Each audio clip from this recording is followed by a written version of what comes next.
Hello दोस्तों, मैं हूं आपका दोस्त एक्टर देवेश गंगवार और मैं आज लाया हूं आपके लिए एक मज़ेदार कहानी। और ये कहानी है मथुरा की। तो दोस्तों, ये कहानी शुरू होती है द्वारिकापुरी कॉलोनी का शांतिवन नाम के घर से।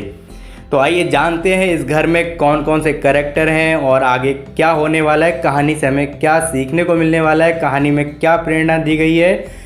तो आगे बढ़ने से पहले आपने अगर हमारे चैनल को सब्सक्राइब नहीं किया है तो प्लीज़ आगे ऐसी ही अच्छी कहानियों के लिए, अच्छी जानकारी के लिए हमारे चैनल को सब्सक्राइब करें और बेल आइकन को दबाना ना भूलें।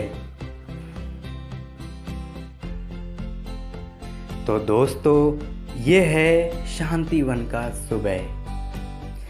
अरे जे कोई जा मोड़ी को आज उठाए दे तो मोए बताए दियो।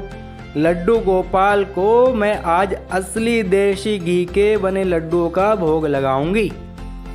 एक 50-55 वर्षीय सांवरी सूरत की पर चेहरे से संपन्नता झलक रही थी। महिला तेज आवाज में चिल्लाते हुए कमरे से बाहर निकली। रे भाग्यवान, सवेरे सवेरे कौन सी बात पर अपनों गुस्सा निकाल रही हो?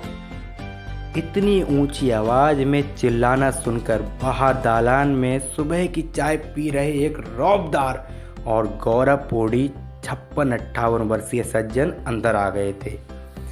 आखिर उनकी सुबह सुबह की बिजनेस से रिलेटेड न्यूज पढ़ने में ब्रेक जो लग गया था।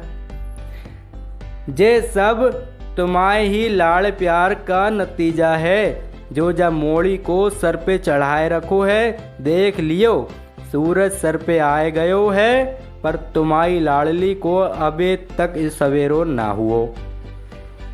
ये पूनम जी थी जो सत्येंद्र जी से शिकायत कर रही थी। पर किसकी?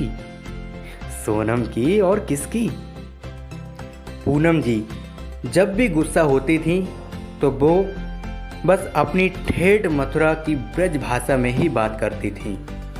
सत्येंद्र जी मंद मंद मुस्कुराते हुए अपनी चाय के कप से एक घूंट भरते हुए कि पूनम जी काय के लय तो गुस्सा कर रही हो, और वो सवेरे सवेरे? बच्ची है, सोए लेन दो। एक बार जगवे के बाद तो वैसे भी दिन भर चक्र गिन्नी की तरह घूमती रहती है, थक जात होगी मोड़ी। सत्येंद्र जी पूनम जी का गुस्सा ठंडा कराने की गर्ज से बोले। आओ और चढ़ाए लियो सर पे व मोड़ी को। जब सासरे जाए के वहाँ भी दिन चढ़े सोती रहेगी तो जय उल्हानो आएगो कि जा की अम्मा ने जाए कछु सहूर ना सिखाओ। पूनम जी गुस्से में बड़बड़ाते हुए एक बार फिर से किचन में चली गई थी। क्या हुआ पापा? सुबह सुबह माँ का पारा इतना हाई क्यों हो रखा है? बाहर से जॉगिंग करके आते हुए मयंक ने पूछा। मयंक सोनम का बड़ा भाई और पेशे से एक बहुत ही काबिल और नामी गिरामी आर्किटेक्चर था दिल्ली में। अभी वो छुट्टी लेकर मथुरा आया हुआ था। उसकी शादी तय हो गई थी और 2 दिन बाद ही वो लोग लड़की वालों के यहाँ जाकर सगाई करने की तैयारी में लगे हुए थे। कुछ नहीं बेटा, तुम तो अपनी माँ को जानते ही हो। उन्हें सोनम के भविष्य की चिंता है और शायद इसलिए वो कुछ ज़्यादा ही सख्त हो जाती हैं। सत्येंद्र जी ने चाय का आखिरी घूंट भरते हुए कहा। क्या ये कुंभकर्ण अभी तक नहीं उठी है? मयंक ने अपने शू लेस खोलते हुए कहा। तभी माँ इतना गुस्सा हो रही थी। रुको, मैं देखता हूँ जाकर, मयंक ने हाथ धोकर कहा और मुस्कुराते हुए सोनम के कमरे की तरफ चला गया। मयंक और सत्येंद्र जी दोनों ही सोनम के फेवरेट लिस्ट में थे। पूनम जी भी थीं, पर उनका अपना अलग लाड़ लड़ाने का तरीका था। सोनम का कमरा। अपने बेड के एक किनारे से सिकुड़ी हुई लेटी थी सोनम। रात भर ऊल जुलूल पोजीशन में लेटने की वजह से बिस्तर से कंबल कब का नीचे गिर चुका था, पर उसे होश कहाँ था। और इसी वजह से वो एसी की ठंडक की वजह से खुद में सिमटी हुई लेटी थी। मयंक ने जब उसे ऐसे देखा तो उसके चेहरे पर एक स्माइल आ गई और उसने कंबल उठाकर सोनम के ऊपर डाल दिया और उसके सिरहाने बैठकर उसके सर पर हाथ सहलाने लगा।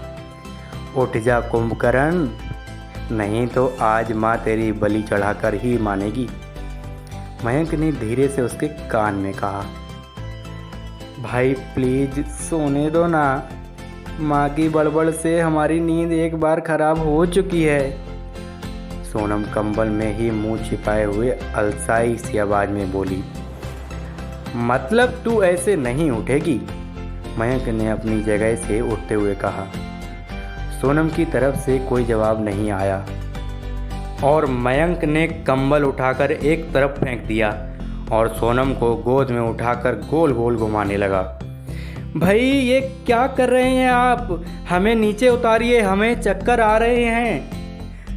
जब तक तेरी नींद नहीं भागेगी आज तुझे ऐसे ही गोल गोल घुमाता रहूँगा।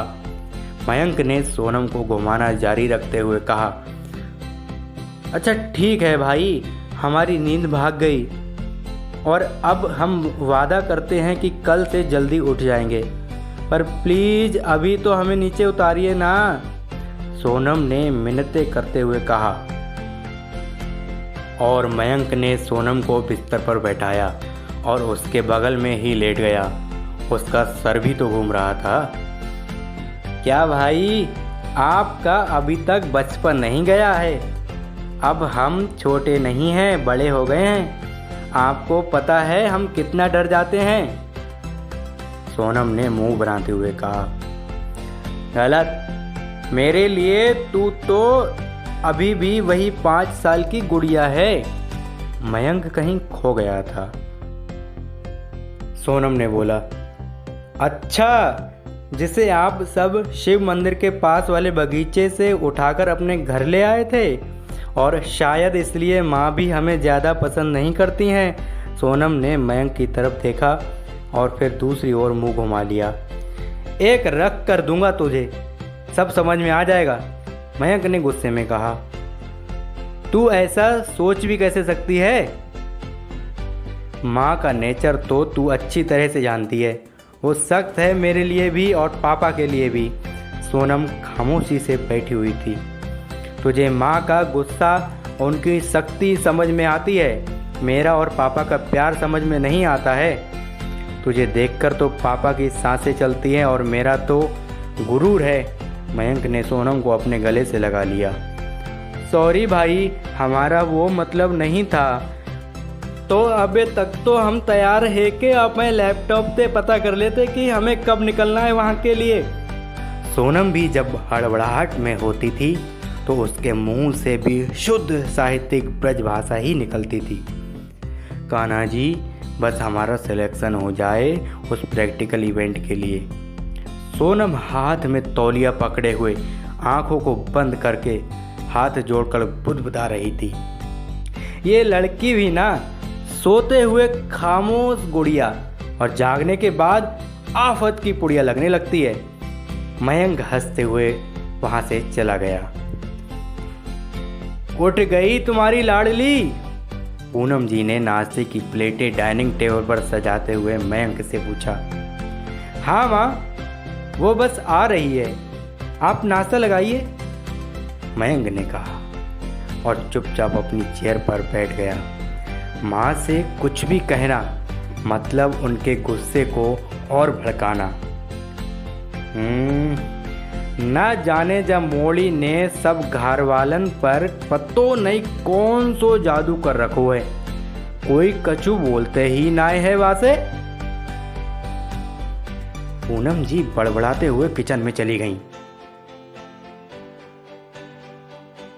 दोस्तों, आगे की कहानी नेक्स्ट भाग में जल्द ही। अगर आपको हमारी कहानी अच्छी लगी है तो लाइक करें, सब्सक्राइब करें। Thank you.